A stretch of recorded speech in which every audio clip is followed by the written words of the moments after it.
Hello everyone, welcome to my channel Sumita the Study Care. কুমির আর শিয়াল মিলে চাষ করতে গেল। কিসের চাষ করবে? আলুর চাষ। আলু হয় মাটির নিচে, তার গাছ থাকে মাটির উপরে, তা দিয়ে কোনো কাজ হয় না। বোকা কুমির সে কথা জানতো না। সে ভাবলে বুঝি আলু তার গাছের ফল, তাই সে শিয়ালকে ঠকাবার জন্য বললে, গাছের আগাটা কিন্তু আমার আর গোড়ার দিক তোমার।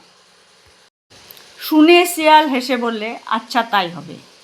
তারপর যখন আলু হলো, কুমির তখন গাছের সব আগা কেটে তার বাড়িতে নিয়ে এলো, আর দেখে তাতে একটাও আলু নেই। তখন সে মাঠে গিয়ে দেখলো শিয়াল মাটি খুঁড়ে সব আলু তুলে নিয়ে গেছে। কুমির ভাবলে, তাই তো, এবার বড্ড ঠকে গিয়েছি। আচ্ছা, আসছে বার দেখব। তার পরের বার হলো ধানের গাছ।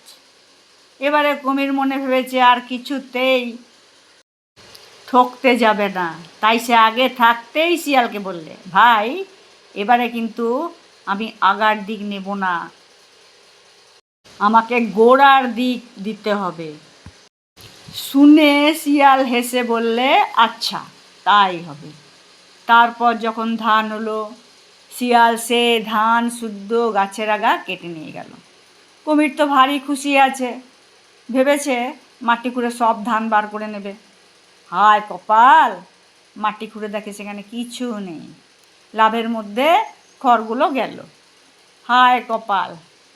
তখন কুমির তো বড্ড চটেছে, আর বলছে, দাঁড়াও শিয়ালের বাছা, তোমাকে দেখাচ্ছি, এবার তোমাকে আগা নিতে দেবো না, সব আগা আমি নিয়ে যাব। সেবার হলো আখের চাষ। কুমির তো আগেই বলেছে এবার আর সে আগা না নিয়ে ছাড়বে না, কাজেই আগাগুলো নিয়ে নিজে আখগুলোকে নিয়ে ঘরে বসে মজা করে খেতে লাগলো। কুমির আখের আগা ঘরে এনে চিবিয়ে দেখলো খালি নোনতা, তাতে একটু মিষ্টি নেই। রাগ করে আগাগুলো সব ফেলে দিয়ে শিয়ালকে বলল, না ভাই, তোমার সঙ্গে আর যাব না, তুমি। তো তোমাদের আজকে বোকা কুমিরের কথা গল্পটি আমি শোনালাম। তো আগামী দিনে এবার এই গল্পটির যে অনুশীলনীগুলো আছে সেগুলো তোমাদের আমি করিয়ে দেবো। যারা এখনও পর্যন্ত চ্যানেলটি সাবস্ক্রাইব করেনি তারা প্লিজ চ্যানেলটি সাবস্ক্রাইব করে সঙ্গে থাকো। Thanks for watching the video.